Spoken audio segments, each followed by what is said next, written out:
svima i dobrodošli još jednom na moj kanal Depesare, gdje danas pričamo o Catrice HD Liquid Coverage puderu, odnosno foundationu.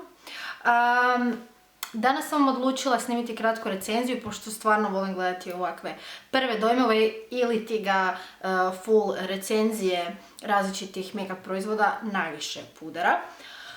A između ostalog ja uvijek pokušavam naći pudere koji odgovaraju moje koži, zato što znam da svaka dobra šminka počinje sa dobrom bazom, odnosno dobrom podlogom. Tako da, evo, danas govorimo o ovom puderu, a ako vas zanima kako se snašao na mojoj koži, nastavite gledati. Ovako, uvijek kada šminkam klijentice, ali kada se sama spremam za neku bitniju priliku, koristim uvijek neku kremu. Odnosno u zadnje vrijeme to je Bokasi Max Moisturizer. Dakle, ova kremica o kojoj sam već pričala. A nakon toga stavim i pravu bazu, ovo je Catrice Prime and Fine. Dakle, to su ta dva koraka koja uvijek radim.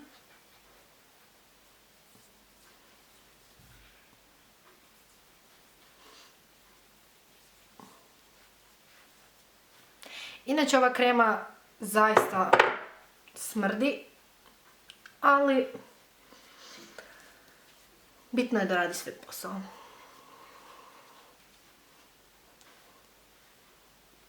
Ok. Dobro, mislim da bi bilo dobro da sklonimo šiške. Tako. Trebaju stvarno malo da se upije u kožu, tako da, eto.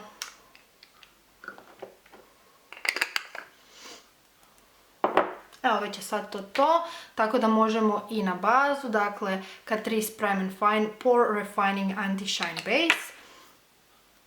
Uzmem otprilike ovoliko i pogotovo na ovo područje gdje su pore najizraženije.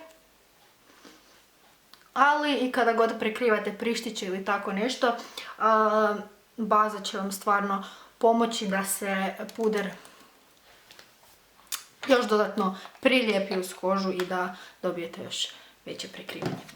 Ovako, danas ću koristiti dva kista za ovo, odnosno dvije stvari. Na pola lica koristit ću Buffing Brush od Real Techniquesa, to je dakle kist koji najčešće koristim kad se šminkam, ali pokazat ću vam i kako se puder nanosi sa Real Techniques spužvicom ili Beauty Blenderom, čim već vi raspolažete. A sada se možemo baciti i na isprobavanje. Dakle, najprije piše da se treba promučkati i zatim vidite ovu pipetu, s njom uzmem proizvod i stavit ću ga ovako na ruku. Možete vidjeti da je vrlo tekuć i jedna ova pumpica sadrži popriličnu količinu proizvoda koja će vam biti vrlo vjerojatno dovoljna za prekrivanje. Inače, uvijek prije nanošenja koristim i korektor na području ispod očiju, ali htjela sam vam samo pokazati kako izgleda bez njega. Njega možemo dodati na kraju. Stavit ću i na kapak.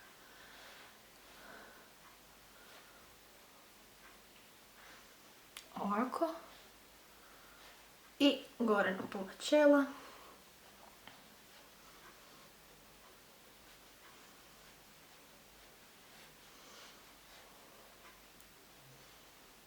I malo ovdje. Ovo je sad već poprilična razlika, pogotovo s obzirom na to da s ove strane imam i nekoliko ovih prištića, no sve ćemo mi to vidjeti kako se može nadograditi. Zatim uzimamo ostatak na Beauty Blender.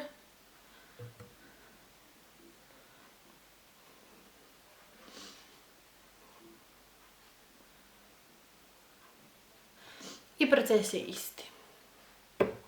Dakle, s Beauty Blenderom broj 1 već vidite da je potrebno puno više proizvoda, zato što on upije određenu količinu. Ali dobro. Zanima me hoće li finish biti nešto prirodniji kad se koristi spužvica.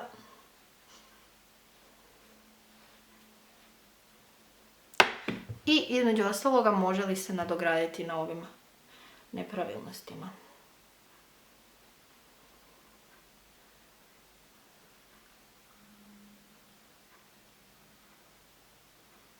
Da, nadogradnja je definitivno moguća, bez da izgleda nešto pretjerano umjetno. Sada su dakle to na ovom tu području 2 sloja.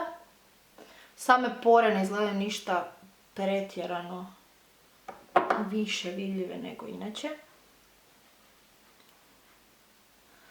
Stavit ću još jedan sloj samo na nepravilnosti da vidimo kako će izgledati prikrivanje. Samo da znate, ne stavljam cijelu pumpicu sada kada nadograđujem, već samo mrvicu koliko mislim da je potrebno tu na ovim prištićima.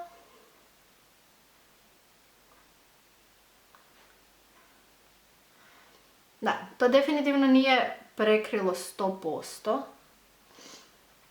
ali je prekrilo dosta dobro.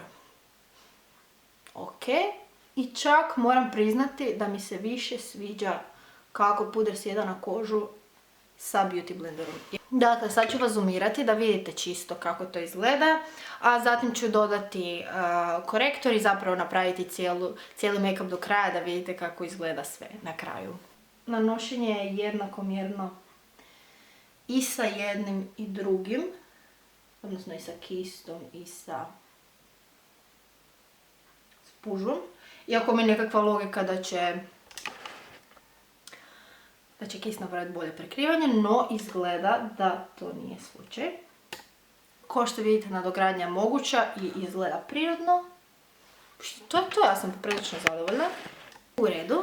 Ok, sad ću dovršiti make-up do kraja, pa se vraćam sa finalnim dojmovima. Evo ga, i to je završni look. Dakle, samo sam stavila malo maskare, tuš, mrvicu nečeg po očima i dodala sam crveni ruž. Ukoliko još nekog zanima, ovo je Essence Lights of Orient limitirana kolekcija. Nijansa ruža 01 Belly Dancing Queen. Tako da, odličan ružić za minimalno para. Jako lijepo izgleda na ustima i jako lijepo se nosi. Jako je pigmentiran i jako je mat, odličan je. A što se tiče pudera, možete vidjeti da još imamo otprilike nešto sjaja, ali finish je definitivno mat, tako da otprilike mogli bismo zaključiti da se radi o satin finishu, ne ono mat, da si, ne znam, skroz ravan ko fasada, se to tako veli. Evo sada vratim šiške. I eto kako to izgleda. Prekrivanje solidno, možete vidjeti da prištići se ovako u ovakvoj udaljenosti niti ne vide. Osjećaj na koži osjećam da imam malo pudera. Dakle, ja inače preferiram nešto puno laganije na dnevnoj bazi, zato što jednostavno volim imati osjećaj kao da ništa ne nosim. No, ukoliko se radi o nekoj bitnijoj prilici kao što je vjenčanje, a i ja sama šminkam za bitnije prilike druge klijentice, tako da definitivno to je tip pudera koji ja tražim. Dakle, da nema SPF-a, da matira, da dobro prekriva i da izgleda prirodno. I možemo zaključiti dakle da su prednosti da je trajan, ali ne 24 sata kao što piše.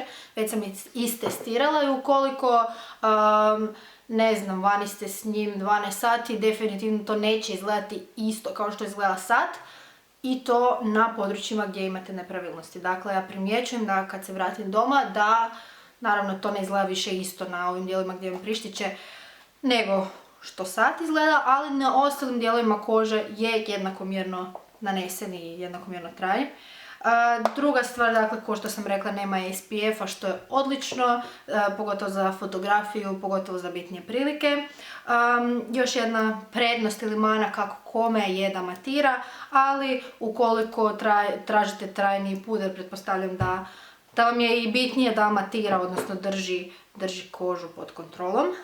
Prekrivanje dosta dobro, rekla bi negdje na skali od 1 do 10, neka 7 bi bilo ovo. Dakle, je to jako prekrivanje, ali nije to ono sad full prekrivanje.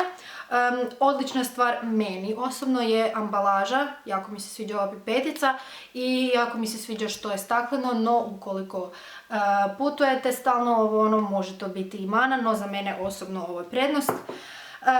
I još jedna stvar što sam također testirala je da ne oksidira puder. Dakle, kroz dan vam ostane ona nijansa kao što je bila, odnosno kao što ste ju i nanijeli. I najljepša stvar od svega je cijena koja je samo 55, 56, više nisam 100% sigurna, ali otprilike, dakle, manje od 60, više od 50 kuna, tako da, eto, odlična stvar. Nedostatke osobno niti ne vidim. Vrlo vjerojatno eventualan nedostatak bi mogao biti i nijansa, zato što nijanse su 4, ovo je 3.